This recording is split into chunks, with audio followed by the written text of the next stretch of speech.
Looking back at the Skywalker saga, I really do have to admit that by far, one of my favorite films is of course Star Wars Return of the Jedi, not just because of the whole redemption story of Darth Vader, but also because of how we got Palpatine in action going up against Vader and Luke. This is Mike Zero. Make sure to subscribe if you're new to the channel for future Star Wars content. Now, Return of the Jedi went through many different phases. In case you guys did not know, George Lucas went through many different drafts of Return of the Jedi when coming up with the overall idea of the film, and of course, doing all these different scenarios for both Luke, Vader, Palpatine, and a lot more than that. And what's really exciting about this is that we do know that there were many variations of Palpatine and Darth Vader's death for Star Wars Episode 6, Return of the Jedi. Now, what we have been learning about the original trilogy over the years is, of course, that George had went through many different ideas of the third act of the film. And today, I just wanted to go over the original death of Emperor Palpatine and Darth Vader, and exactly how they died just before the script was finalized, into how Darth Vader, in the final version of the film, just throws Palpatine down the reactor of the second Death Star. So let's get right into this. Now, the original drafts of Return of the Jedi were described to be very complex and were very different from the final cut of Return of the Jedi by Lucasfilm. Now, it said that during one of the original drafts of Episode 6, it featured a far different death for both Darth Vader and Palpatine inside of Palpatine's original throne room. The scene originally was intended to be a segment in which Darth Vader would be watching Luke Skywalker getting force choked by Palpatine in front of his throne, where Vader would be standing next to Sidious while he was sitting on his throne.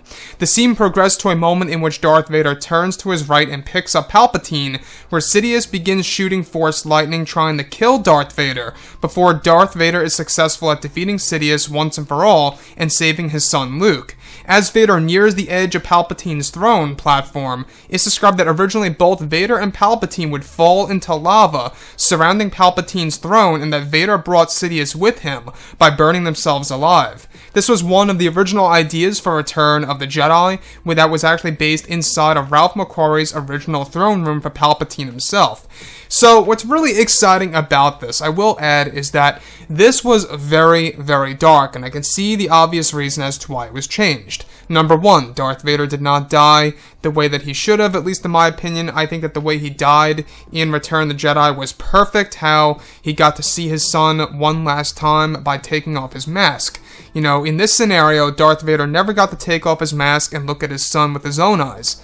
The other thing is that with this scene, it was far darker, right? You have both Palpatine and Darth Vader being burned alive. Essentially, Darth Vader takes Palpatine with him and throws himself into the lava lake that surrounds the throne room itself of Darth Sidious. Now, that was the original throne room, in case you guys did not know, by Ralph McQuarrie. In fact, Palpatine's new throne room is lightly inspired for how it's going to appear in The Rise of Skywalker. There may be no lava in Episode 9, but it's most certainly based within a cave-like structure, of course.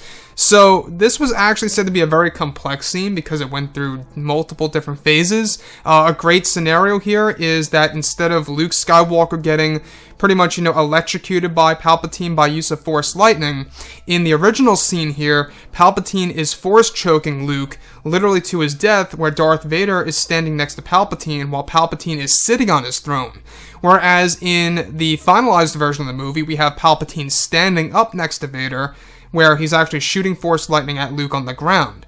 So you can really see how parts of it are somewhat similar. You have Darth Vader throwing Palpatine down the reactor of the second Death Star in the final version of the movie, and then in the original version of the drafts of the scripts of Episode 6, is that you have Darth Vader throwing Palpatine into a lava lake. The only main difference is that Vader went along with Palpatine.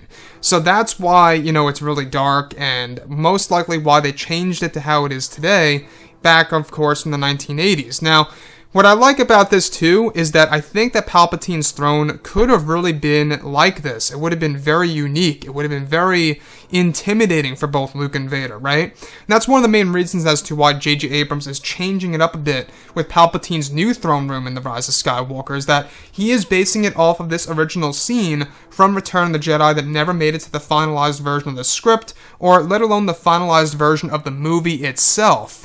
So, to me, I'm such a huge Palpatine and Vader fan, and this, though it would have been cool at the same exact time, the way it is right now worked out a ton better, at least in my point of view, because you get that redemption arc of Vader, in person, where he actually gets to see his son without his mask, and the other thing is that, yes, you do have a moment in which Luke Skywalker is actually being given the opportunity to see his father, without the mask on, which, as in the original version, Luke never got to see that. So, anyways, guys, drop a comment below.